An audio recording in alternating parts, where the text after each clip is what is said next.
Man, this is Deion Dawkins, man, and you're listening to The Scoop on OwlScoop.com. You already know. What's up, everybody? Welcome back to The Scoop, the weekly podcast of OwlScoop.com, the authority on Temple Athletics. I am your host, John DeCarlo, the OwlScoop.com editor. We've got a full house again. Kyle Gauss, Jason Nieves, Colin Schofield, Ryan Mack with his fresh new haircut, and Johnny Zwizlak, who might also have a fresh new haircut, no Yeah, beard. he's looking good. Thank you. I appreciate it. Yeah, I can't have a beard for the bat boing, so I had to shave and I got a haircut for the season. Really? They have Yankees rules? You're not allowed to have a beard? Don't ask me. Interesting. Johnny, is it tough for you to be on the pod on this Friday after the Braves did what they did to the Phillies this week?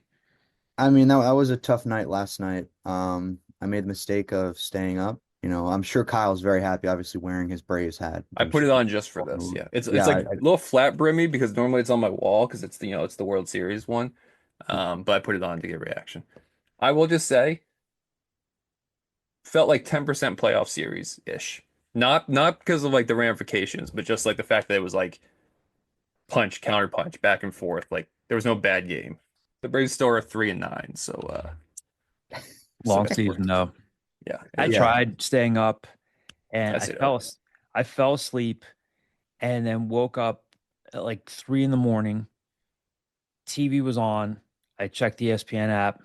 Thought, oh, maybe they held on and won, and they didn't. And just, oh well. It's a good recap. Maybe they held on. Oh no, yes. they didn't. Who knows? Very gripping recap.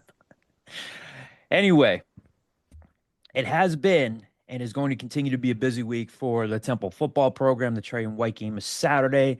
The Owls got 2 verbal commitments this week, one from the portal and one from the high school ranks.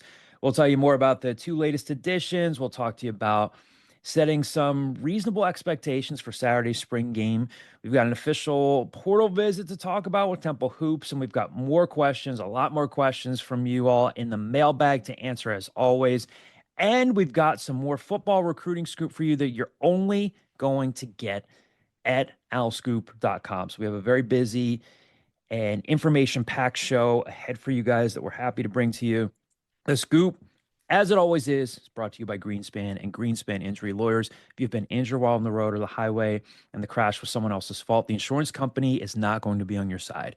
You need us. Temple Law Grads will fight hard to get the compensation that you deserve. We only get paid if we win. So in Pennsylvania or New York, call us today at 215-261-7359. That's 215-261-7359. And you can find them on the web at greenspans-law.com. That's greenspans-law.com.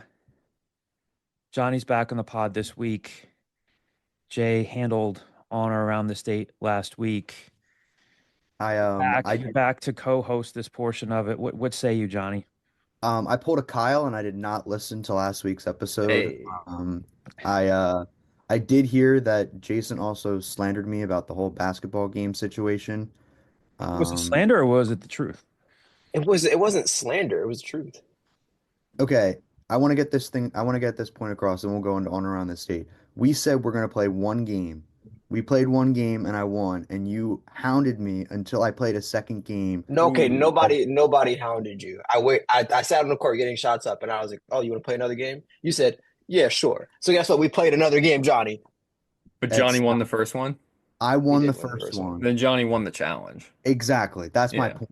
That's my point. Like he graciously allowed you like a get back, but I think Johnny won the challenge. And the crazy thing is too, we played the first game we played to 11, and I said we're gonna play to 7 here because I'm tired. No. You said I am tired. I was like, okay, cool, we can play to 7. But let's look at the tape. The tape is there. There's footage. There's footage of the second game where I wasn't trying. Okay, we're gonna move on around the state because this will go on for forever. But welcome to another edition of On Around the State. I am your host, Johnny Zwizlak. I'm so glad to be back after missing last week. We're going to ask Kyle, do you want to start with events or birthdays? I like to start with events.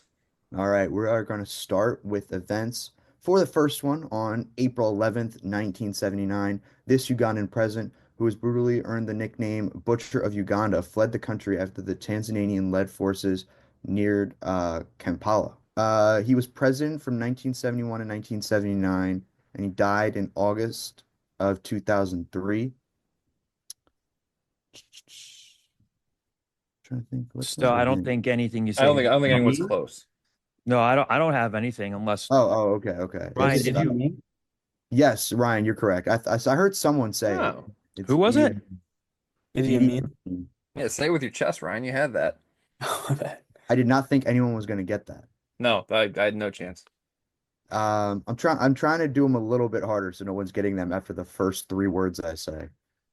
On April 11, 1961, the trial of this Nazi leader began in Jerusalem. 8 months later, it ended in the only death sentence that was ever imposed by an Israeli court.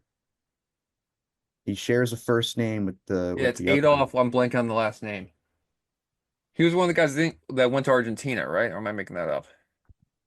Think so? Yeah. I'm not sure. It starts with an E. Einstein. No. Adolf Eichmann. Oh, okay. Moving on to the final event that I have before Jay goes. Anything a On little bit more April, upbeat, Johnny? Yeah, seriously. Talking about I you've got just I got an upbeat note coming brutally right now. murdered millions of people on this podcast. I'm bringing up. Like I said, I'm trying to make them It's a already little bit cloudy and harder. rainy outside. Can you give us something a little bit more uplifting? On April 12th, 1981, NASA launched the first space shuttle, which was designed to orbit Earth and transport people and cargo to and from the orbiting spacecrafts and glide to a runway landing on its return to Earth. It was the first of its kind. It's named after a country. I know the answer to this, and no, it is not. Colombia, It is Colombia. which later went boom. That is not the same Colombia. No, that is not the same Colombia. No. The boom is the same Colombia. The named after a country is not the same Colombia. Okay. But That's yes, my that is the one that eventually went boom. yes. Okay. So let's just recap. Let's put a bow on what Johnny just put out there. A man who had the nickname of like Butcher of Uganda, Yeah. a Nazi who faced war crimes and was eventually hung, and then a space shuttle that eventually disintegrated on live television and Okay. ruined like traumatized a lot of childhoods. I was trying to do a one. This is on around this day. This isn't make everybody feel good That's event. fair. As We long can't as shy away from history. as long as Jay doesn't burp into the microphone, I think he has nowhere to go but up from here. What I didn't know I was supposed to always look for uplifting events. History is dark. You have Okay, this that's stuff not it, you have Johnny. to see. The point is that you have to balance it, right? Like there has to be like, oh, right, like we're talking about this, you got to balance it with this. It's just how it works because you can't have a depressing segment this entire time. Because think about it, we're setting the tone for the rest of the episode. Because now everyone's gonna be sitting there thinking about, How are we oh, going to dang, segue out of yeah, if we did not have Jay right now to bring us back? How would we segue out of this? That's Jay's job. He's supposed to like if I do a little bit on the darker side, he's supposed to uplift it. Okay, we have birthdays. Yes, we do. And Was Judas born they're today? the birthdays are not that bad. How about somebody who kicked puppies? Okay. well, thanks, Johnny, for putting me in a position where I have to be the one to make up for your mistakes. How is But that a okay. Okay. on April 12th, 1983, the first African American mayor was selected for the mayor of Chicago. Is his first name Richard? No. Well, uh, shut up, Kyle. You're so confident. Yeah, I'm not sure. Was he corrupt? It's a Chicago mayor, so there's like a 50% chance. To be honest, I don't know. Hmm. I wasn't nearly alive. My mom wasn't even alive. In 1983? Yes. Now you're making John feel old. Yeah, you are. Hold on. I feel like I know. Was this? I feel like I know this. I don't. Was his last name Washington? It was Washington. I do You're not know getting his first closer. name. I don't know his first name. Harold Washington. All right. Do I get a half point? No, I don't give out half points. I think you would have gotten a half point if you didn't start by saying, was his first name Richard? Like if you had just said, oh, last name's Washington, then that would have been Richard Harold that would have been Washington. accepted in jeopardy if you just said unless Lewis we Washington. can unless we can produce his birth certificate. That's why you don't say the first name unless you're dead sure, because the last name works. All right. I'm just trying to get some cuts in the batter's box, man. I'm just trying to hack away at some pitches. On April 12th, this 6-time world champion and widely considered to be one of the greatest boxers of all time passed away at the age of 67. Muhammad Ali? Passed away in 1989. That was a lot over than 67. Yeah. 89. Oh, Joe no. Frazier. Wait, what was the date again? I'm sorry. When did he die? 1989. Oh, Jesus. No, April wouldn't have been. No, 12th. sorry. Sugar Ray Robinson? It was Sugar Ray Robinson. All right. Yeah. There we go. See, that's how you answer a question, right? Like I get, I give a point out for that, but I wasn't even born for that. I was fair enough. I was a month and a half away. Okay. On April, this is my final one. On April 12th, a patent for this item was issued in the United States in 1892. And I would say it's evolved to make all of our lives a lot easier. The telephone. No. Specifically us. And our jobs. Microphone. No. You're kind of in the batter's box. Close. Ish. Chat GPT. No. In 1992? Yeah. They were cooking. Radio? No. Different medium. Oh, camera? No. Still different People medium. have been photographed for decades Yeah. at that point. Was it like a tape recorder or something like that? No. No.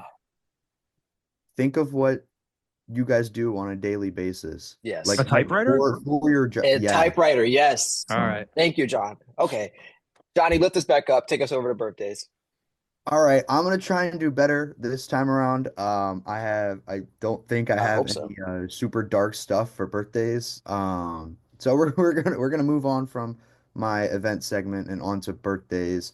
On April 11th, 1969, this WWE wrestler was born in Austin, Texas. He is the son of a Hall of Famer WWE wrestler. Rhodes. That's his last name. Do you know his first Cody. name? Bucky Rhodes? Not Cody. It's Cody's brother. Oh. Dustin? Correct. I said Dustin Dusty. Rhodes. But you were Oh. talking about the dad. You were talking about the dad. Okay. All right. Look, I try to get in any wrestling knowledge where I can, even if it's just partially right. So Moving on to the next birthday, on April 13th, 1773, this founding father of the United States was born. He's one of the authors of the Declaration of Independence. Wait. He was born in 1773. that can't be right. And he was one of the authors of No, Declaration. I'm saying founding father. I sit here at the age of 3 No, I'm with my I'm quill sorry. pen. I got the date wrong. These Okay. pantaloons are certainly humid on this July day in Philadelphia. Thank you for laughing, Jay and Ryan. At least a couple people laughed me. Kyle's, there we go. Kyle's got little elves tugging. I'm laughing at you. 1743. I apologize. 1743. Okay. Yes. So he was all right, so 33 years old. They Jeff- were all like 33 years old. Jefferson? Correct. Thomas Jefferson is the correct answer. There we go. You know, he was a bad public speaker. He only spoke in public twice, despite being president and being known as this like master of the quill. He wasn't a good orator. Master of the quill.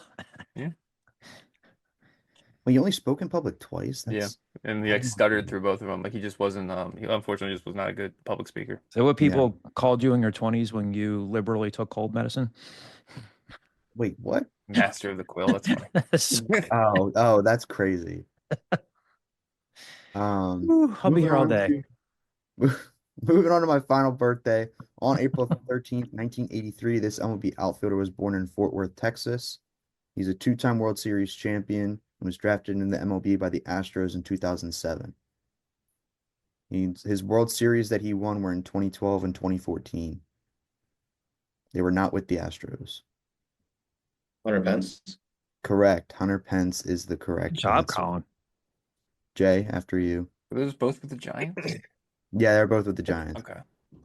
John, if I'm being honest, I'm still disappointed with your performance today. I think this is probably one of the worst on around these days that you've had. But I understand that's where I come in. That's why there's a dynamic so that I can pick up your slack. which just happens to be the case today. Anyway, on April 12th, 1946, this actor was born in Youngstown, Ohio, and was primarily known for a TV show that he was on, I believe in the 80s, maybe 90s. 46. 80s. It premiered in the late 80s. I'm going to guess this just because I know he played at Youngstown State. That's my only guess. Ed O'Neill.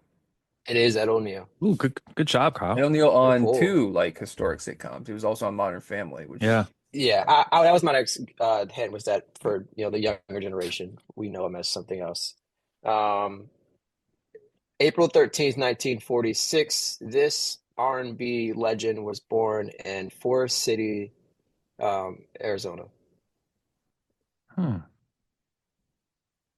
think we need another hint. Yeah, man or woman? Man, and he won more than a dozen total Grammys. He also is in the Rock and Roll Hall of Fame. Marvin Gaye? No. I was going to say, I don't think he was born in Arizona. Oh, I lied. Arkansas. My fault. Wrong year, I was like. His most well-known song is "Let's Stay Together." Al Green. Al Green. All right, my final one. I think it's pretty easy. April 13th, 1976. This NFL coach was born in Clifton, Texas. He went to no. He had a solid coach a collegiate career playing at Texas A&M and was drafted in the NFL in 1999. Dan Campbell. Dan Campbell. Dan Campbell's my age? He's probably a little younger than you. No, you said April of 76, Jay? Let me pull, I just closed. Yeah, 76. April He's 76. like 2 months older than me. Yeah. Who do you think's had a more like storied career? Storied? I don't know. John's been around the block. He's seen tons of things that I like. But Dan Campbell, he's had some iconic moments. So I think you haven't come up as short as him. Like there hasn't been as much hype surrounding you that then like Dan Campbell just like shit the bed on. So you got that going for you. It's a good point, Kyle. Yeah, you have the edge there, and just some of your stories, John, particularly bathroom stories, they hold some weight in the community. So I think so. Maybe you have shit the bed. No, I've never done. Or maybe as a kid, like as a baby, yeah, we all have. I don't know that. Yeah. speak for yourself. You're gonna tell me that 6-month-old Kyle was like, "Mother, I believe I have to." That's use not shit in the bathroom." bed though, because when you're 6 months old, you have a diaper on. You can't shit the bed until you're potty trained. You're sleeping through the night, and then you just shit the bed. I don't think I did as a kid. I was a very calm kid. My mom always tells the story that that when I was first conceived, when I came out, that's not what conceived means. That's not what conceived means. I realized where I was going with that. I apologize. That's not what I meant. And the PG-13 episode of The Scoop this week, Jason gets personal. Johnny, I apologize. Making your editing process help. All right. When I was born, I didn't cry when I came out, so the doctor had to smack my ass, which is always stuck with me. What? My mom's like, I don't think that's necessarily. So as somebody that's been there for 2 of them, I don't think that's necessarily an indication that you were calm. You might just not been breathing. Like that's like pretty calm. That's what they were worried about. My mom takes the calm story, so I take the calm story because it sounds a little cooler. So I just go with that. Yeah, my daughter came out not crying, but then just one spank. They scream. You're all good. It's their first breaths. We've covered a lot of ground. The conception of Jay, the birth of Haley, Dan Campbell. Dan Campbell. Let's talk some Temple sports. Yeah. Anyway, let's talk some spring football. We'll start with some recruiting news. Temple got its first 2026 verbal commitment in Yui Igihan. Am I pronouncing that correctly, Kyle? Do not put me on the spot with that. I do not know. 6'5", 225-pound defensive end from Hillside High School, which is about 10 minutes west of Newark Airport, so up in North Jersey. So Casey Healer goes back to the footprint here that he's talked about that made coaches like Al Golden successful.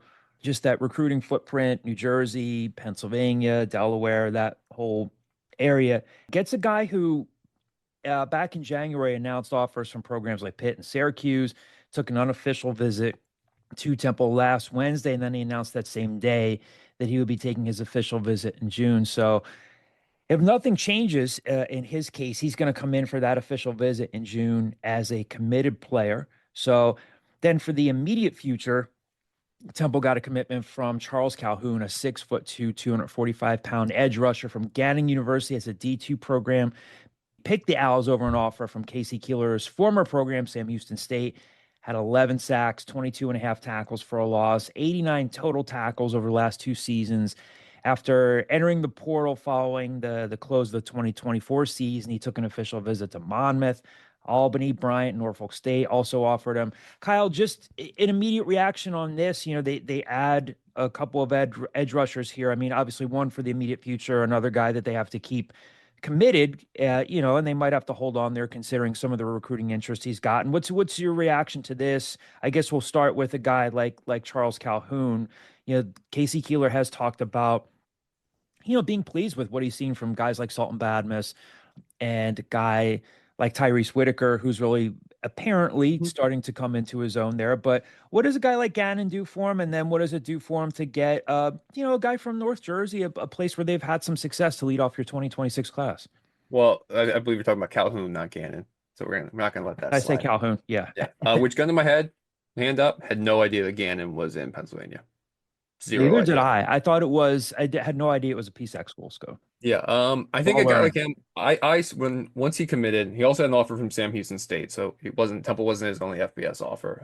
But I think your initial gut reaction is how can you translate from D2 to FBS? Like that's a pretty big jump. So I talked to some people about this whose like opinion I respect on this, and they said at the very least, like he's a guy that projects to have like a pass rushing role.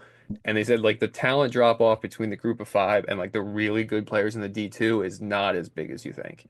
Like Calhoun's been productive for 2 years. He was an all PSAC guy last year. He's probably gonna be a guy that you're gonna see on the field a decent amount this fall. I think what you're seeing now before the transfer portal opens back up next week is you're seeing Temple kind of take the shot to build up depth a lot at some of these positions. Like I don't think anyone's expecting Charles Calhoun to come in and get 15 sacks and become a first team All-American and a second round pick. I think it's more you're building up that floor and that depth in these rooms, and then once the portal opens back up, and now that Temple knows what it's dealing with rev share wise, I think then you'll be able to kind of like pick and choose some targets to maybe spend a little more on. As far as Uwe, that's a guy who last year was his first year playing American football. So he was playing defensive end at 6'5", 180, 190 last year. Obviously he's putting on a lot of weight this offseason. I think he's up to like 225. 6'5", you think that body frame is probably going to continue to develop. He's going to get more and more comfortable with American football. I think that's just kind of what this staff's trying to do. It doesn't sound like rocket science to target your recruiting footprint. Like I think anyone that's ever played NCAA football on the PlayStation would say, this is what you do. You have your pipelines. You go from there. But much to the chagrin of Temple fans over the last couple staffs, it hasn't always been the case. So for their first verbal commit in this first like full class to be from Jersey, I think is not insignificant. So speaking of recruiting news, if you're an Owl Scoop subscriber, you already know this, but if you're not, as Declan would say, cue the Declan clip. Yeah. What are you doing? What are you doing? So Kyle's got news for you about 2 transfer visitors. You can only get that information if you subscribe. And we told you that this team is going to bring in a quarterback to compete with Evan Simon. Kyle started a thread for our subscribers on our football board to give you one name to look out for. So again, if you are not subscribed to Owl Scoop and you're a Temple football fan, you are most certainly missing out. So good time to subscribe. We're going to continue to say this as we have in previous weeks. The spring season is coming to a close on Saturday, but this is by far not the final roster that you're going to see heading to preseason camp in August. So as for the current team heading into Saturday, first things first here, Colin, a bit of a better day Thursday for the offense and for Tyler Douglas, right? Before we get into what you can expect and not expect on Saturday, other than crappy weather, uh, it's been kind of Tuesday and Thursday, last two practices heading into the spring game. Tuesday was a little bit more all over the place. Sounds like Thursday was a better day for the offense. Yeah, it started slow for the offense, kind of like Tuesday. Like there were some incompletions, an interception. Will end up being a drop pass from Xavier Urban. But once it got to like the 7-on-7 period between the two team scrimmages, like Tyler Douglas really looked sharp. He had a really good tight window throw to tight end Daniel Evert. Another good throw to Evert, like the play after in the middle. And then in the final team scrimmage, both him and Simon looked pretty sharp. They touchdown, what would have been a touchdown pass to Jamar Taylor, who got open down the middle. A couple plays before that, Jamar Taylor made an awfully impressive, like David Tyreek-esque catch, except it was on top of Omar Ibrahim's helmet. Sparked some debate if it was a catch or not. He had 3 feet in bounds, so I think it was a catch. But the offense and then the run game also looked good too. Jay Ducker and Joe Questsmith each had some good runs in the second part of that scrimmage. And someone won't put in Carl Harden, the kicker, ended it, or didn't end it, but in his final kick sent it over the nets onto Diamond Street. So it was a good day. Tyler Douglas did look sharp. Evan Simon didn't look as sharp, but also had some solid throws. But I think it's Tyler Douglas definitely looked sharper on Thursday. So a lucky fan on Diamond Street went home with a football. Oh, they retrieved it. No one managed to get to it before one of the workers did. Hi, what movie was I? Actually, that would be the difference. Well, I don't know the movie quote. I was more talking about that was the difference when Golden first got here in 06. I bet you they wouldn't have gotten that ball back. Yeah, they used to get heckled by the residents on Diamond Street. They used to shout at them through the fence and say, "You guys suck. I could get 11 guys off the street to beat you." They used to get heckled, and they used to get heckled. Henry Burris would tell me that they would get heckled when they were practicing over on Geesey Field too. So maybe there's more neighborhood respect for the team. Maybe. There's just not as much neighborhood there anymore. A fan who came in one of the first practices. I don't know if he was heckling or cheering, but he was screaming something about Super Bowls and didn't have a shirt on, and it was a scene. I think Ryan and maybe Johnny was there too. It was one of the first. It was Johnny. It was Johnny's Wislack. And he was shouting something. I'm not sure what, but I don't know if it was heckling. Johnny, explain your behavior. Why did you do that? Things just got a little bit out of hand. I regret my actions. How many Ghost energy drinks did you have that day?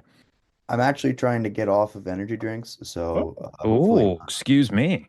I had a friend tell me the other day that they start each day at 7 a.m. with a regular Coke, just a 12-ounce can of sugar, like regular Coke, which is insane to me. Coke at 7 in the morning is wild. Diabolical. Like, well, I don't like coffee. I'm like, well, then there's alternatives. Like you can get something else. Yeah. Remember Javon's like just clinging to like, I'm not going to drink coffee. If you need coffee under the age of 30, you're weak. And it's like, and now he's drinking coffee. Yeah. He's going to need to drink any warm beverage up in Syracuse now. A Javondism. Well, yeah, he really dug his heels in there about that. And I think we're all just like, okay, you're at the time you're saying this as like a 20-year-old with like your responsibility is school. Yeah. Now fast forward to staying up till 12:45 in the morning to watch a baseball game and then waking up at 7 a.m. to take your kids to daycare. Yeah. You drink coffee. All right, so Ryan, this comes after the offense didn't have a good day Tuesday, correct? And again, we should note that Al Scoop was the only media outlet there yesterday at Thursday's practice. Tuesday, really kind of an all over the place day for the offense, right? Yeah, it really was. And even Coach Casey Keeler kind of said it. He was like he wants to get rid of like the mistakes, whether it's like bad reads from Evan Simon, like misfires on that end, or just like people just like penalties. There were a lot of like motions that were going wrong. A lot of the offensive linemen were jumping early. It was little stuff like that, but just even like just on the offensive side of the ball, it felt like not a lot of things were like just clicking. Joe Smith had a fumble. Colin talked about on Thursday how like Evan Simon, Tyler Douglas looked better. They were kind of all over the place. Tyler Douglas had a throw to Ryder Cush that Ryder was breaking in the end zone, going left, and Hyler threw it as if he was going to be running right, and it just went to no one. Went in between the uprights, honestly. There were bad drops. Tyler Stewart, most notably, he had two drops. One of them, actually, both of them would have been touchdown. One of them got wide open. The other one, it was probably would have been a coverage sack, but Evan Simon got it to him, and he just like was wide open, went right through his hands. It was just stuff like that. Tyler Douglas had Ryder Cush open, sail it right over his head. It was just like tiny things, little miscues that was just going on throughout the day. Towards the end of practice, got a little bit better. Simon found Cush in the back of the end zone where he literally jumped over Lou Fry and another defender. I can't remember who it was off the top of my head, but towards the end of practice, to the point where almost everyone started talking trash to Lou Fry, for getting lost basically. But it was just kind of all over the place. As for Saturday's Cherry and White game, what can we expect? Like I said earlier, other than the bad weather, it's going to be more scrimmage scenarios. We'll get to this in the mailbag to spoil the answer to a question. Yeah, this is, unless something changes over the next year, it is going to be their last spring football game. What they'll do next year, whether it's going to be more of a showcase, we'll see. So as Casey Keeler said after Tuesday's practice, very similar to what we just did in terms of like, what are we going to see on Saturday? You'll see drives coming out to the 10, out from the 10, and then you'll see us on the 25 going in. You'll see us at the 50. We'll get some special teams work in, a couple of kickoff returns, some field goal work, punt returns, some punt return work, but very similar to what we did last week in terms of coming out, just warming up for about 15 minutes or so, and then just going to play some football. So again, I know we always tease Declan for this. God, he was so hyped up on Kyle Williams a couple years ago. I think at a certain point it just became Declan like joking about it. Yeah. Where is Kyle Williams? Morgan State? Am I making that up? I guess. That sounds Again, right. again, I think I've said this before. To be fair, Kyle Williams had a really good high school career at Harrisburg. It wasn't off base to think that he can come in and play well. Before we talk about Saturday and beyond, it is important to note that this roster could change a little bit. How much roster change and churn we'll see remains to be seen, but they'll add some pieces. We know that much. And starting, between April 16th and for the 10 days to follow, you'll see some activity. They're going to look to upgrade several rooms on the roster. There's not, again, what we've said after 4 consecutive 3-9 seasons. I don't think a new staff is going to come in and say, we're completely good here. Again, I think a kicker and punter, they seem pretty happy with Dante Atten. They seem very happy with Carl Harden, but you're going to see some changes, some upgrades on the roster. I'll ask you guys this. Who do we think helped themselves over these last 14 practices? Ryan, give me one name of a guy who you think helped himself in the eyes of this new staff. Honestly, it's also someone that's also fairly new as well. I think it can kind of go into the entire room, but Ryder Cush has really, really helped himself. I think they were expecting him. I know they liked a lot of him coming out of the Hun school, but what he has been able to kind of do, with the reps that he's given with, with the reps he's given with Peter Clark and Daniel Evert, who are good pieces in that tight end room, have been really, really good. They've got more comfortable with him. They trust him. Him and Evan Simon have built a rapport with each other that I haven't been able to see in practice with like Peter Clark or Daniel Evert, or even some of the receivers besides probably like Xavier Irvin or maybe Kajai Holloway, that's been able to build over time. So like punter, kicker are two positions that I know like that we can like say that they probably won't go at him, but that tight end room feels like it's like getting more and more secure just because of like how well he's been able to come in. Obviously, there's only so much you can say about a player playing in uppers and shorts, but what they've been really, really impressed with him whenever we've talked about him at practices, whatever Casey Keeler or even the tight end coach talking at practice yesterday was really, really impressed with him.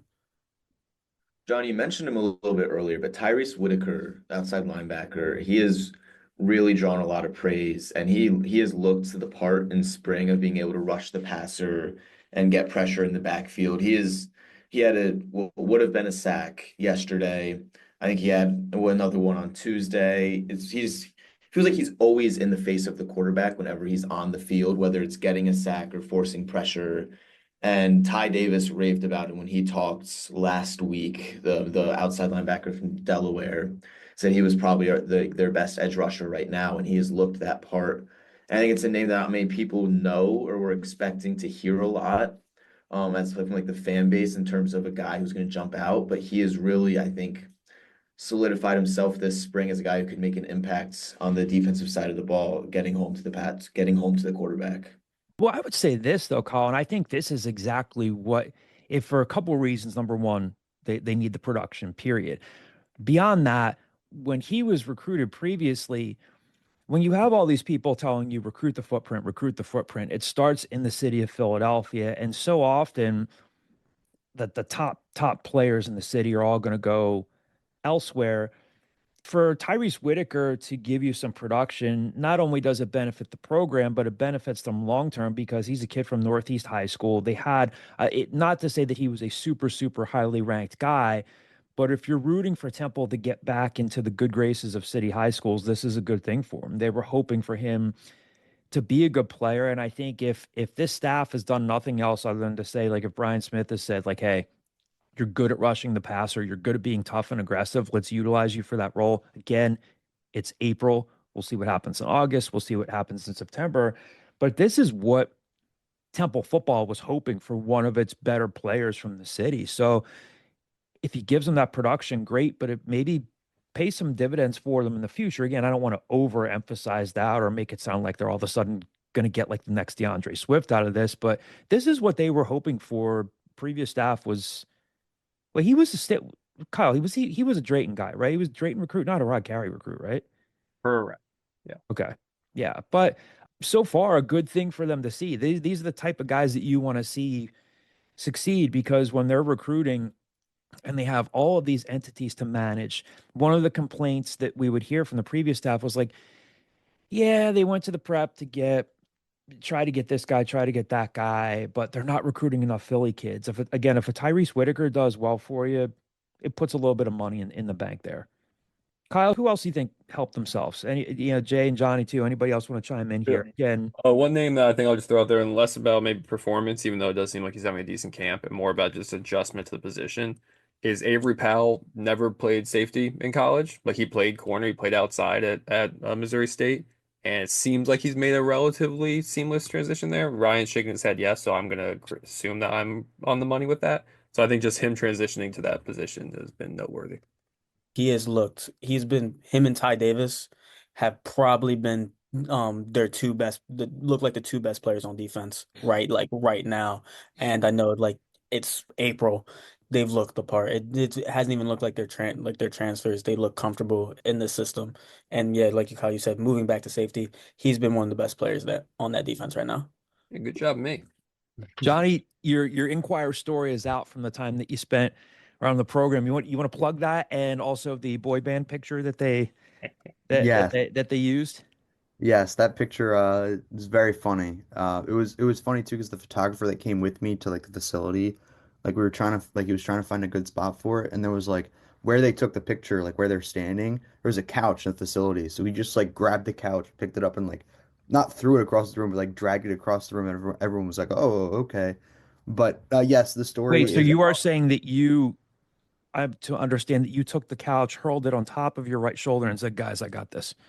uh sure, that is exactly what I said. All right, you've got strong legs, you've got strong runner's legs, you've got legs that can pivot you out to the third baseline and say, "Hey, Oh yeah. yeah." I got some hidden power in me. Don't underestimate me. I don't Jay, underestimate you. Jay might, yeah, Jason Kyle knows. might. No, But Johnny, I I don't underestimate your under or cardio. estimate. I just estimate you. Johnny, I know what to expect from Johnny. insane. Johnny, your cardio Um, isn't what it used to be. You don't have that same stamina, that believe same me, that same believe me, burst. believe Nobody's me, I cardio is what know. it used to be. I I, know. I took Yeah. advantage. I took advantage of that. It wasn't enough, but You next guys, time it will you're in be. your early 20s now. You've nowhere to go. But down. I'm Yeah. in better shape now than I was in my early 20s, so you have opportunities. Yeah. Just saying. Real Sure. quickly, can you just now that we're can you discuss your diet? Not now, I am not saying that I was the picture of health in 2011. Discuss your diet when we lived together. Has not changed that much. I just portion control everything. I eat like what if you told an 11-year-old how rich adults eat. That's how I eat. I eat like gushers. I eat little microwave bean burritos, little self things of pudding packs. I'm like what you would tell a child, like if you had infinite money, what would you buy? That's what they do. And it's just portion control. Can you tell them Oh. about the time that you had not just pizza delivered, even though it was probably like 75? You told that story 14 times on this podcast. And I'll tell it 14 more times. I just love it. It brings me joy. Again, you weren't exactly the picture of my health, and you were my age now. Like John be like, let me have this soup and let me pour 14 pounds of cheese in it. This will make it healthy. And you'd be like, well, John, no longer healthy. We also had a bad habit in that house of keeping pizza longer than it should have been kept. Yeah, probably. You'd open up the fridge and be like, that pizza came in 5 days ago. It's just been in the cardboard box. That's insane. Anyway, Johnny, none of that has anything to do with your story in the Philadelphia Inquirer. Tell people where they can find it. What I know we've talked about it a little bit, but just the process now that it's out. Yeah, I mean, I'm very happy that like with the way that it came out. It was a very cool experience to get to see a little bit behind the scenes, get to talk to like Clayton directly a little bit more when it comes to like what they're looking for recruiting. You'll hear about that a little bit in the story. Just to see like what Casey Keeler's doing and trying to like rebuild the regime and how like the different philosophies that they have, and they're fully going into that, like not reinventing the wheel aspect and doing what made Temple successful before under Matt Rule, under Al Golden. Like they're willing and doing those things now. So I think there's a lot of cool tidbits in that story. If you're interested in that, you can find it over at the Philadelphia Inquirer's website. Yeah, please go read it. Kyle, are you going to read it? I read it. I read it this morning or yesterday. I'm the one that sent the photo to the group chat. I read it. Just checking. I support Johnny in all of his endeavors. I appreciate that, Kyle. Except his ball boy endeavors. That I don't support. Why? I want you with a full bushy Grizzly Adam beard, and they're preventing you from doing it. John, you got a lot more. You got some serious airtime from Tom McCarthy. Yes. I actually saw him after the game and thanked him because he did. I was very appreciative. So, did you run into Ben Davis? I did not run into Ben Davis. If you had run into Ben Davis, he would have spent about 3 innings talking about like, well, Johnny, he's a bigger guy than I thought. He's taller. Like every single broadcast is him just remarking as if it's the first time he saw a player. Like, wow, Matt Olson, he's a big guy out there. You've seen him play how many times over the last? Johnny, is it at the point now where you walk into local establishments and people say, I know you from somewhere? Has not gotten there yet. Maybe one day, You should mime what you do. Like you walk into a bar and you should have somebody like roll a ball and then you just like hustle after them. That's where I know you from. That's I gotta have someone like walk around with me at all times, be my designated ball thrower for me to go grab Johnny, if I have to do that, then that's what I have to do. Listen, there's some sacrifices I got to make for the greater good, and if that means abandoning the rest of my collegiate career of academics for another year, then I would do it for you. Maybe you'll be a big hit at the Shore this summer. That would be pretty cool. If you lean into it, you absolutely would be. Yeah. You have to lean into it though. Like you have to like self-promote a little bit. Yeah, maybe you guest bartend like you're a Kelsey. That would be insane. I would love to do that though. You know how awesome that would be? Guest bartending, like have like the whole have a drink made after me. I see you getting flustered behind the bar. Why? I don't know. I could just see like people, like multiple people. I would never want to be a guest bartender in Seattle City, like especially during no shower happy hour. That's got to be but like also you're not making the most complex cocktails in the world in that scenario. Like, I'm just cracking open surf sides and like domestic beers. That's all we're serving today. Yeah, seriously. Nobody asked me for anything too crazy. Yeah. If I don't know the name, I'm not making it. And then you just give out free shots, and then everyone loves electric. I'd be the man of the hour if I was giving out free shots. Yeah. Well, I don't know how we segue out of that, but speaking of shots, basketball shots. Speaking of shots, good job, Kyle. Speaking of shots, let's talk about this Temple men's basketball team. The Portal Report is reporting that Tulsa guard Isaiah Barnes is coming in for a visit Sunday, and then he's going to Valparaiso on Tuesday. Averaged 9.3 points and 4.6 rebounds per game this season. He's there's a little bit of a pedigree there, former 4-star guard out of Chicago Simeon High School. I got to say that late last night, as I was putting together the script, Ryan sends me a text. He goes, "Can I take a guess on this?" Ryan loves his trivia. And I said, Kyle, which recent Temple guard played there? And then Ryan, who played, which recent Temple guard played at Chicago Simeon High School? Is it me or Kyle? I know the answer, so you can go. Oh, it's Jeremiah Williams. There you Yes, go. and you were so jubilant. You love your trivia. Yes.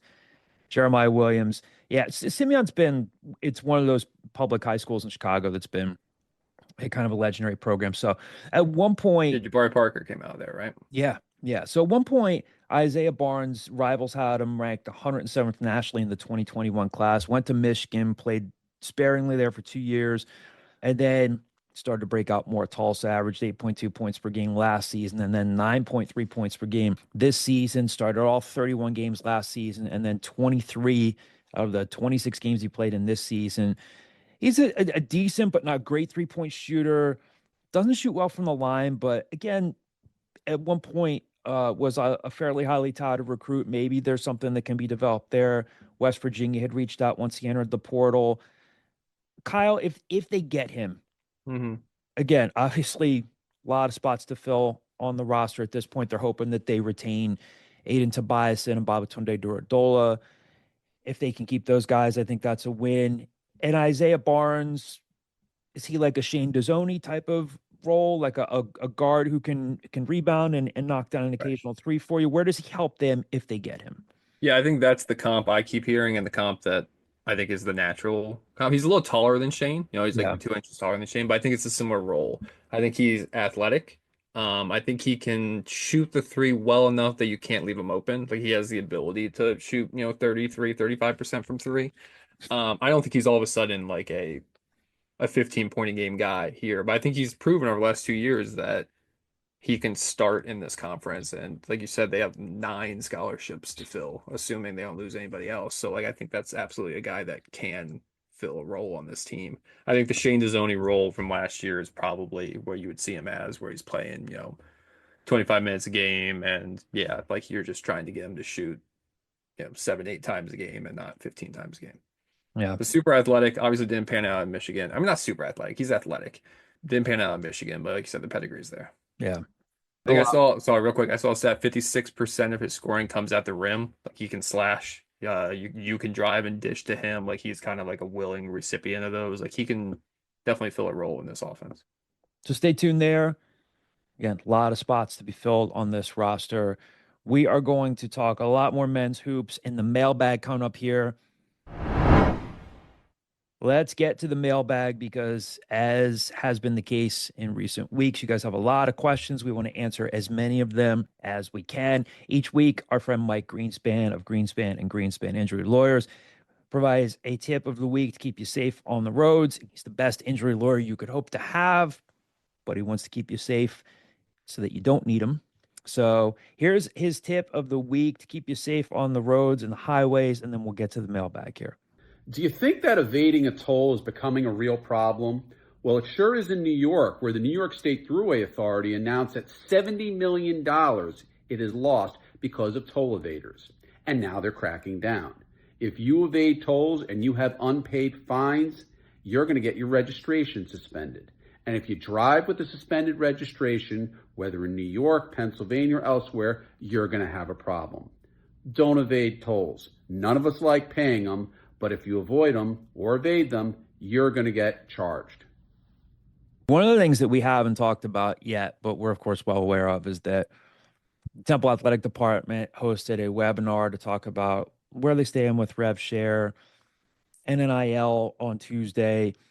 And the general sentiment, just looking at our message boards, looking at Twitter, we're trying our best to be fair here, but it did not seem to be well received based on fan reactions. So we'll come in here with this first mailbag question and kind of dovetail this into another one that is related to it. The screen name here is TUL08.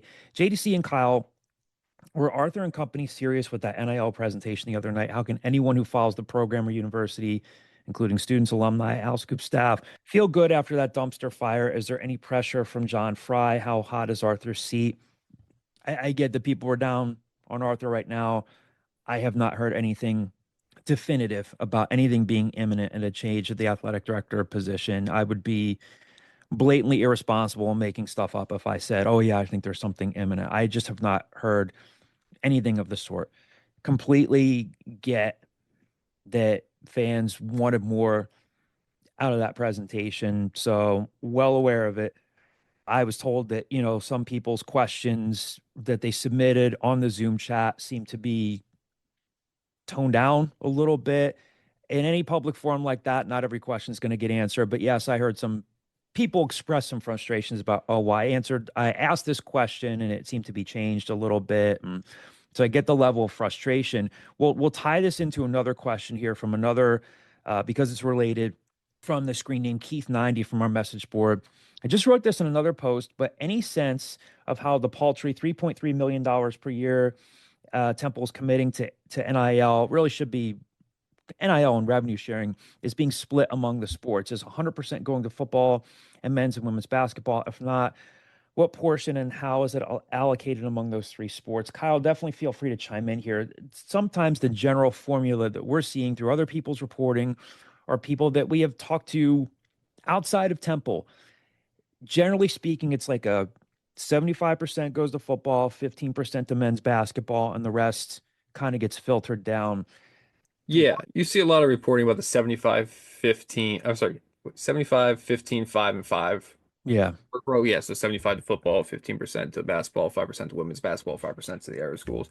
I'm under the impression from talking to a couple people about this that Temple basketball, men's basketball is receiving more than 15%. It's probably receiving closer to 25 or 30% of Temple's minimum. But I think the issue with all of this is it's impossible to get like definitive data on anything like this. Like it's kind of like when NIL first came to be, however many years ago, and people said, "Oh, what website can I go to see how much NIL like Tulane has?" Like that information is not public information. So I think it's kind of educated guessing, and you go off other reportings to how most athletic departments are doing it. But my impression is from talking to people that like men's basketball isn't just getting 15% of the 3.3 million.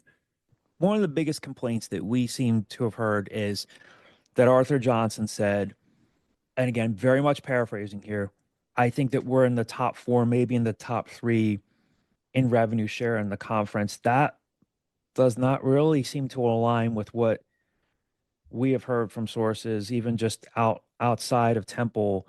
And I think the level of frustration there comes from, you leave yourself vulnerable there on a couple of different fronts. Him saying that, Kyle, what was your reaction to that? I'd be very curious what data he's using for that. I think that's probably half the reason that they did this in like a town hall format with questions being submitted via Zoom. I think it's more just if that had been like a one-on-one with a reporter, like the obvious follow-up there is like, what's the metrics for that? Is that rev share? Is that factoring in Pell Grants? Is that factoring in cost of attendance? Like what is like, the baseline for that? I find it hard to believe after it's come out that Temple is doing essentially the minimum where like you're going to do $10 million over 3 years that every other team in the conference except for three or four is also doing the minimum. So like I find it hard to believe that it's exclusively rev share that he's basing that off of. So that definitely I think rightfully so caught a lot of people's attention because again just from talking to other people that there might be a disconnect there because everybody I talk to does not think that Temple is receiving top three or top four or top five support from administration in the conference. Didn't Arthur also say essentially like our pathway to the postseason is through our conference? And if he's Sure. saying that, that's almost like basically saying like we can't get in as an at large. And so I go back to something I said last week, or maybe it was the podcast from the week before. You're still competing to win games. You need players. Let's keep this as simple as possible. You need players to win games. A program like George Mason is on the record saying that they're in for $3 million for rev share. Now, granted, George Mason is not investing in football what Temple is, so this is not an apples to apples comparison. But you have an Atlantic 10 program on the record for $3 million. When you are recruiting via the portal or high schools, you are competing with a program like George Mason. You're still, I just, if I could humbly give Arthur Johnson some advice, I don't know that I would just say our pathway to the postseason is through our conference. Again, he might say, "Well, you're taking my remarks out of context here." Sure, I understand that you win your conference. You're not waiting on Selection Sunday. You're in. I get that. But I don't know that fans want to hear like that's your only shot in. Like it's nice to be able to get in as an at large. That brings scheduling into the mix and everything. But I just don't think it's as clear as he says it is. We're like, we have to win the conference. We can't worry about anybody else. Our pathway is through our conference. Yes and no. You're still competing with other programs. And if you start losing players to Villanova, your fan base is going to start to say, okay, so then we can't compete with our rivals. How do you expect fans to want to go to any Big Five games in the future? I just think if I'm Arthur Johnson, I would have said something like, look, we all want to win, right? We all want to win. We're doing everything we can to win. It does us no good to share numbers publicly that could be used against us. We want to continue to build stronger relationships on campus. We want to win. We're going to do everything that we can.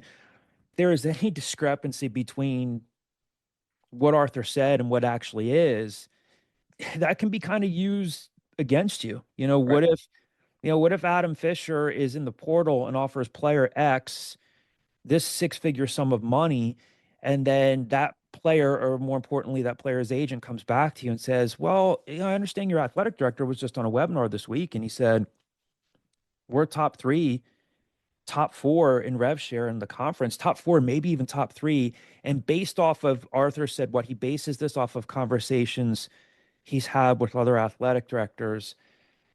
I'm obviously not there for those conversations, but then what prevents player X's agent from saying this doesn't seem like a top three, top four offer to me? We're moving on somewhere else. I just don't know that he helped himself this week by saying And what's that. concerning with me about that is you're not talking about some guy that's been on the job for 2 months. We're coming up on it's almost 4 years since Arthur Johnson got hired. And like everything you just described to me feels like a rookie mistake from someone who's getting paid for and is at the point in their career where they should not be making rookie mistakes. I'll go back to saying this just to explain to fans where we're coming from. I like covering winning teams. I like covering winning programs. I'm not rooting against anybody here. When Right. I had to explain this to someone in the Temple community a few years ago who was like, "Oh, I'll bet you guys love it when teams lose. It gives you something to talk about." No. I think the only industry that benefits from that is sports talk radio. When the Eagles lose, when people way overreact to a Philly series, they're lighting up the phone lines at the Fanatic and WIP. It doesn't work that way for us. If the team starts losing, people engage with their content less, they start canceling their subscriptions. I'm not rooting against Arthur Johnson. I'm thrilled that John Fry got a $27.5 million donation for our new building at Klein. A lot of good stuff going on. Like to see people succeed, whether I'm covering Temple or if you, like I've said before, if you drop me into Chicago and I was covering Northwestern. But yeah, the reaction from that webinar, I can only go off of what I heard, and all you need is a pair of eyes and ears, and I don't know, just it didn't seem to go too well. So what they're going to do in the future with fundraising, if they're going to hire additional people, we'll see. But it wasn't the temperature of it over the last several days was not positive. I'm not misreading that, right? Somebody messaged me and said that we got more traction on this on our message boards than we get for like game threads. Like people were live responding to this on our message boards, and it was overtly negative. It is covering college athletics in 2025. We're going to be covering it and talking about a lot more, including in this mailbag and in future podcasts. Who knows? Maybe there'll be some sun flare, and we'll just all go back to poof. all electronics gone. Chase face just like he Just living in a cave. Living in a cave trying to figure out how to make a fire. I hate camping. So I can never do like even that. Wait, did you say I hate caves? I hate camping. Oh, I thought you said I hate caves. That's a very specific take. Camping I also and hate anything caves, though. and anything outdoors. Like I suck at fishing. I've actually broken two fishing rods somehow while fishing. So I like just Caves it are wasn't even my terrifying. fault. It was incidentally too. People that go in and climb into caves and they like squeeze their way through spaces and stuff like that. What's the point of this? You could just not Yeah, do that. that's fair. Like, don't do that. There could be a bear in there. Also, legitimate thing, less likely than a bear. You see a cave, doesn't mean there's oxygen in there. Could all be carbon Yeah. dioxide. Could be natural Yeah. gas. You go in there and just done. Those caving people are literally just asking to die. The ones Yeah. that like crawl through those, like I've seen those videos come up before on my feed, and wins every time because It's like the perfect definition of like the meme of like men will do anything to avoid going to therapy. Like just stop climbing in the cave, go to therapy. Seriously, seriously. Oh my God. That was good. That was good. Jumping back into the mailbag here. I don't believe there are any cave questions, but there's one from our friend Glenn on Twitter. How does Coach Fisher rebuild this roster at this point? And does the exit of players have more meaning than regular portal stuff? Get to your second part first, Glenn. The exit of players in the portal has more to do with money than anything else. It's money, it's agent driven, it still continues to be agent driven. And to be clear, not shaming the players or the agents for that, but again, like right now, I envision Adam Fisher, Diane Richardson, Casey Keeler as managers of a small market baseball team and trying to do the best that they can with the resources that they have. And I want to make this abundantly clear, as I have in previous podcasts. We are not saying the Casey Keeler, Adam Fisher, Diane Richardson, any coach at Temple, that they walk on water. You should feel free to criticize their coaching decisions. You should feel free to criticize their roster management and their roster moves. We're not saying that they're all Hall of Fame coaches, but the resources do matter and that context matters. So I have not been made aware of anybody leaving because they're like, oh, there's a serious culture issue here. Right. But if Zion Stanford has the opportunity to go make, several $100,000 more at another program, how are you going to keep Zion Stanford? So I think the exit of players has everything to do with money and agents. And I think one of the ways that might be curtailed in the future, which was a previous question from last week, is like maybe programs start signing players to multi-year contracts, roster incentives, roster bonuses. So how does he rebuild this roster? I think you have to hope that by the end of the month that Aiden Tobiasen and Babatunde Duradola are still on the roster. That's a good place to start. Doesn't sound like Cam Wallace is going anywhere. Cam Miles was certainly a loss. And you've got a lot of other spots to fill. We'll go from there. But I mean, guys, chiming in on this, where do you? It's such a broad-based question. It's say like they need a little bit of everything, but what's the first step in terms of rebuilding this roster? What do they need? I know it sounds like such a nonsensical question to ask because it's like they need everything, but do you start from saying you got to keep Aiden, you got to keep Baba, and go from there? I think that's the obvious first thing because I think if you're not able to keep Aiden Baba, I think that changes my answer for where you go. Because obviously Baba is like a key piece in your forward room that if you lose him, then I think maybe that's where you start. I think you try and find, I know bigs, obviously we've talked about it a ton, how expensive they are and how impossible it is to find people that are over six over like over 6'5", 6'6", and like above. Like it's impossible to get them for cheap. And from we've talked about already through the mailbag, the budget isn't really there to do that.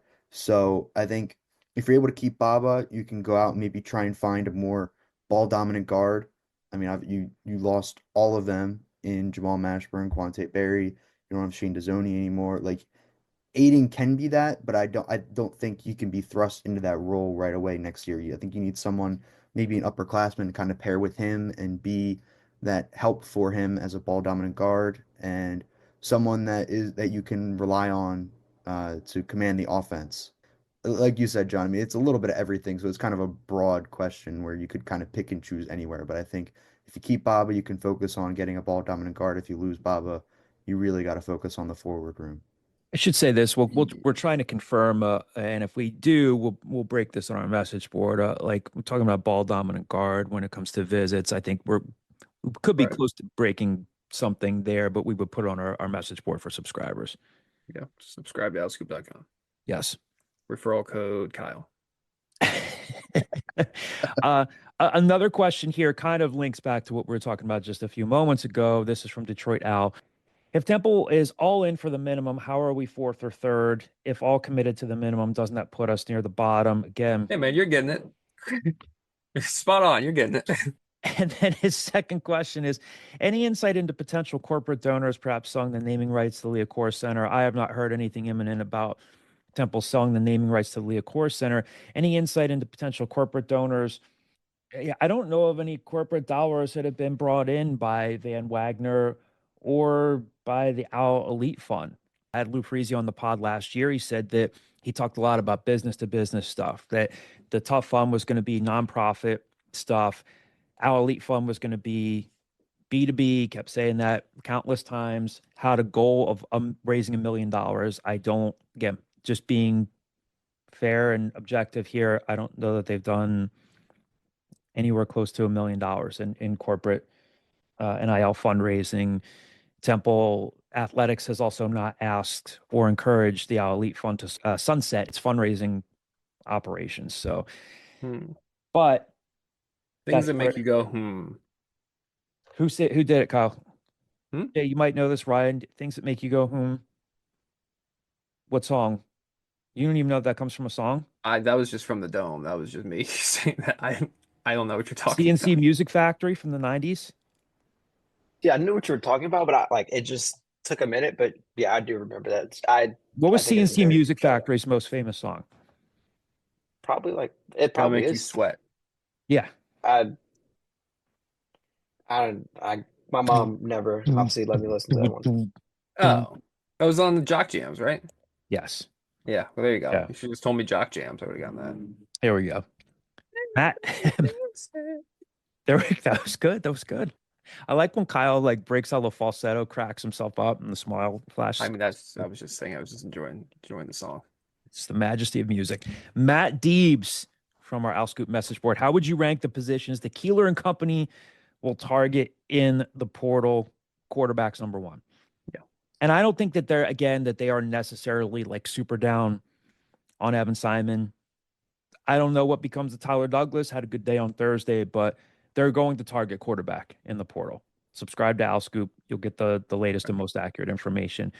I think it's overwhelmingly I think there's going to be spot people on defense. Like, okay, they want to add an edge rusher. They probably want to shore up safety a little bit, like at least depth.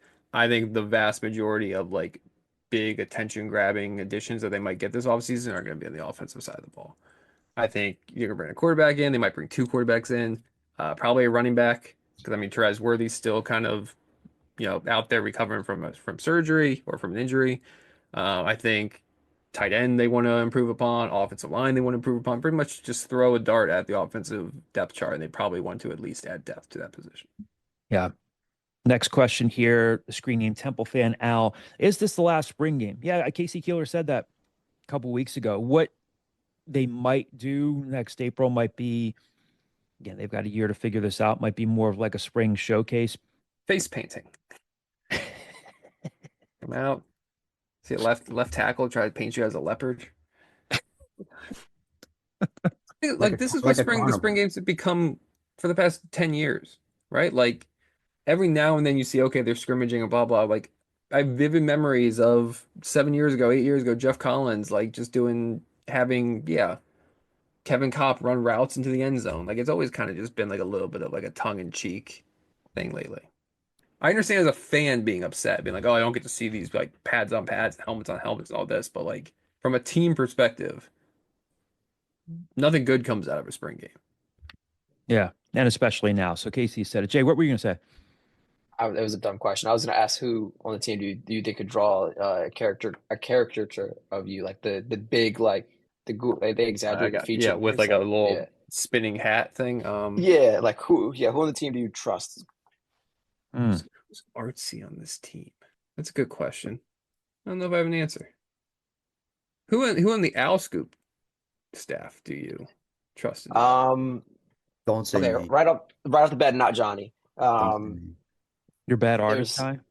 I have hand tremors, so my hands shake when I go to write. Oh, geez, I didn't know that. Jesus, show a little sympathy, jackass. I was just, putting it all out there so nobody picks me. I'm terrible. Johnny, I knew, which is why I was like, okay, like I'm gonna be respectful. I actually pay attention to my friends. Wow. You feel like you would how long have you known Johnny, John? You didn't pick up on that? Well, I always type. I never actually write for him. Yeah, but okay, but there's like little moments where it's like you hand Johnny actually, can you open this or can you write this for me, because it's easier.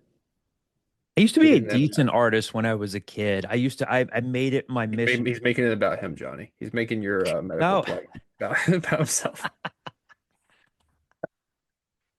Man, I don't know. Maybe that'll be one of the questions at the Cherry and White game tomorrow. Casey, who's the best artist on the team? Casey Keeler would eat that question up. Casey likes to talk. yeah. Like, I'll tell you what. We We got some good some of them artists are on. abstract. Some of them are more Jackson Pollocks than they are others. I blanked on artist names after that. Jackson Pollock. We got a couple Van Goghs. We got a couple That goes there. You Monets. go. Yeah, yeah. All right. So yes, it's gonna be the last spring game. Maybe there'll be a face painting competition in the future. Who knows? Who knows what fresh treasures await us next April? Off the Hook 3 on Twitter. What are some things you expect differently regarding recruiting for Keeler compared to Drayton and Carey? More local kids, bigger staff. Yeah, all the above, right? More in the off the field realm, more staying true to the recruiting footprint, hires that make sense with regional ties, local ties. Again, they still have to bring these guys in, but yes, Right. all the above. Kyle, what are your I'll thoughts? say one thing to be a little fair to previous staffs, because I'm all about being fair, is I think it's a lot different recruiting as a first year staff versus like a third year staff. Sure. Like once you're Yeah. like a third year team, you've gone 3-9, 2 straight years, you don't care where you're getting these guys from. You just Yep. need to get players into the program. So sometimes you kind of shy away from your recruiting footprint and all this. Instead, I'll bring a guy in from this random portal school that is from, Southern Louisiana because I need to get a guy into that position. The slate's kind of wiped clean with Casey Keeler, and they can kind of do this the right way, and they're building it the right way, it seems. But it's easy to say that in April, 5 months after he got hired, than it is 4 months after he got hired, than it is compared to 30 months into a tenure. But to Couple answer the actual initial question, though, is I also think that they are less hesitant to bring guys in on visits that they know they might not have a shot at. Like you're seeing bigger name guys are coming on campus, and that is nothing but good because it's good publicity. Maybe you do strike lightning in a bottle. They do like the guys, like the school, and they want to commit. Or maybe they end up going to Penn State, and a year later they don't want to be there anymore, and they remember the positive relationship they had with Temple. Yep. Couple questions here to close us out. One from our friend Pat Egan. Name one good decision Arthur Johnson has made, and don't say hiring Coach Rich because he's done nothing to help her. Pat, please be less vague next time. Pat's got a new podcast or YouTube channel, so go check that out. I believe it's called Pat Egan's Second Rate Sports Show, which is a clever name. That's the last free promo because now you're competition, Pat. So I think I'm gonna butcher her last name. I think promoting Michelle Batiste from interim to permanent coach of the field hockey team was the right decision. I think she's been brought some stability to that program that needed it. So I'll give him a little credit for that, even though he's not the one that made her interim. He at least had the wherewithal 2 months into his tenure to be like, okay, you're the permanent person. Colin, you'd co-sign on that, right? Yes, I definitely co-sign on that. Great take, Kyle. Do you know what her I name do as means in well. French? I do not. It means speed. Interesting. I had no idea. I Googled this because I was like, how do I pronounce this name? I also assumed it was Italian, but it's not. It's French. I also thought it was Italian. There you go. Interesting. I was If gonna she's ask Doctor listening, Steph, please, Michelle, let us know if it is actually Italian. Because I'm nothing but being held accountable. Jay, what were you gonna say? I know. I just said, does it offend you that he instantly thought it was Italian? Nah. Well, you see, still, like vowel at the end of a name, people assume that. Johnny, anything you want to add there? No, I think Kyle had a So good we have pick. one thing. 6 people on this podcast. You've identified one positive thing. You know, it's all I got. I mean, look, Casey Keeler, Adam Fisher, Diane Richardson could all prove to be good hires. They should be held accountable for their coaching decisions, but we'll see if they continue to get or will get the resources that they need. It goes hand in hand. Men's cruise number 18 in the nation right now. Maybe he made their boats faster. I don't know. How would one do that? Aerodynamics. If Real you book don't once know, in a Johnny, while, then Johnny. I'm not going to sit here and explain it to you. Less resistance. Maybe he puts a tiny little sail that they have at the end of their oars, so they're collecting the wind. I don't know. Isn't there like regulations on like the boat, so it's If all you're like not cheating, you're not trying. Yeah, he gets them more aerodynamic suits or something like that, so they they're Yeah. like they move a little bit less faster. The The wind person resistance? banging resistance the is drums, less. I've never covered a crew event. The person banging the drums in the front, getting them going faster. They have I don't think louder it's I don't drums think it's now. drums, but yeah. Isn't there usually a small person in the front that keeps the There rhythm? is, yeah, but I don't think they use drums That's the though. coxswain. That's What do they use? I don't We should know. get Grace Crosby, who was shot for us for Al Scoop before. We could bring her on the pod next time to explain this a hell of a lot better than we are right now. So Yeah. Well, what yes. else would they use? They're just gonna shout left, right, left, right. Like give them little drums, like they're Vikings coming to shore. Boom, boom, I'm gonna boom. Maybe that's what he did. Nobody here can prove me wrong. Nobody just Nobody here right now because we're all laughing, but they're It's verbal commands. yeah. Oh, so it is left, right, left, right. I guess so. Interesting. Not our finest crew coverage hour. Anyway, close things out here for this week's episode. Esther Boyer, the screen name from our message board. Question from members of the Scoop staff. If you could be rewarded for your work covering the beat of one other season anywhere in the country, for example, a season of Indiana basketball, Auburn football, LSU women's hoops, Minnesota wrestling, Arkansas baseball, etc., where are you going? I have my answer. Early 90s, late 80s, just gluttony, excess, UNLV? national championships. I'm covering the 1989 to 1991 UNLV running Rebels.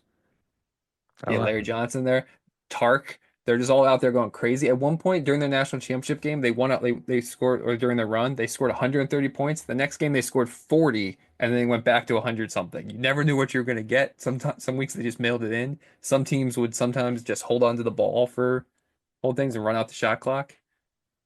Running reps. I like Also, it. me in the late 80s, and I'm assuming I'm like 35 there and not 1 years old in like 1989 or 0 years old. But like, I feel like I could have some fun in the late 80s, early 90s in Las Vegas. 1-year-old Kyle on press row. Any questions? Just ripping like a cigar. It's the size of my head as a little baby. Somebody has to hold my neck up as I'm. Is this just collegiate seasons? Like we're not talking like pro sports in this as well? Yeah, it's just collegiate seasons. What other beat would you want to cover for a season? I would want to do, as a big college basketball fan, like a beat of like a Big East team that like a program that's basketball focused, like a UConn basketball beat for a season. Maybe go back to like their 2011 team with Keep in Kemba mind Walker. who you have to. Obviously, it has to be a previous one though, because keep in mind who you would have to cover like now. Like you have to deal with like Hurley being a douche. That's just part of the job, I think. Yeah, but I feel like if you're like be rewarding yourself, right? This is like a reward, it's a little treat. I don't think you want to deal with like a hostile like person, right? We think he's a serious candidate for the Nuggets job. Every year it's this. Every year it's where's Hurley? It's going to be the Lakers. It's going to be the Nuggets. All this, and every year then he gets another zero added onto his contract at UConn, and he stays at UConn. Kyle, would you rather cover Danny Hurley or Jim Boeheim? Now like 2025 or like peak of their. Peak of their. I would relish breaking the bad news about Jim Boeheim. Like if I had the scoop on that and like I was just like a beat reporter, like this Grizzly beat reporter, and I found out before anybody else, it would be a crowning achievement of mine. So I'm gonna say Jim Boeheim. I actually think Hurley's like a good coach. He's just an asshole. I guess I think the same thing about Jim Boeheim, but Colin has said UConn basketball. Kyle wants to go back to the late 80s to cover Tark the Shark.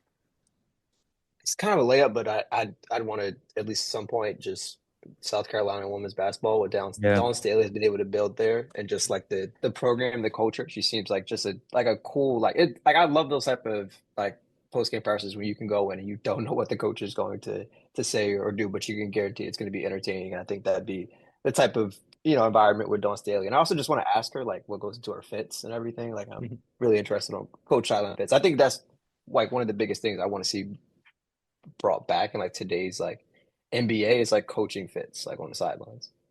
I don't think coaches should be allowed to wear like the zip ups. Yeah, it's basic. I shouldn't be allowed to. to me, that's like the worst thing COVID has resulted from, at least in terms of NBA purposes, because it's like they Millions just of got people died. Millions okay. of I'm, people I'm died. from the NBA specter of being like, Come, oh come right, like on, come on, no, man. Come We on. we are I bookending specified this podcast with oh making light of You millions of you people realize that dying. no, we can clip this, right? So we can get you saying The that worst out that of came out of context. COVID. but like I literally said from the NBA perspective. Yeah, We after didn't you get to said we the didn't worst get thing to to come that. out of COVID. Johnny, you would be the type of person to clip that out of context. Oh, You know, absolutely. Absolutely. you know what? When the film of us playing gets leaked, I don't know who did it. Okay, don't Go because ahead. Not from I the have first you team. I have you on footage getting your ass kicked. Okay, I see you can't handle criticism. You're just going right back at me, you know? let's hear your criticism. What's your criticism? That the statement you made was kind of insane. It was, but if you take it out of context. Johnny, I think that's like only the second worst one we could take out of context on this podcast. If we brought in Jay's conception and clipped that, I think that could be used there's much two. worse. There's two here.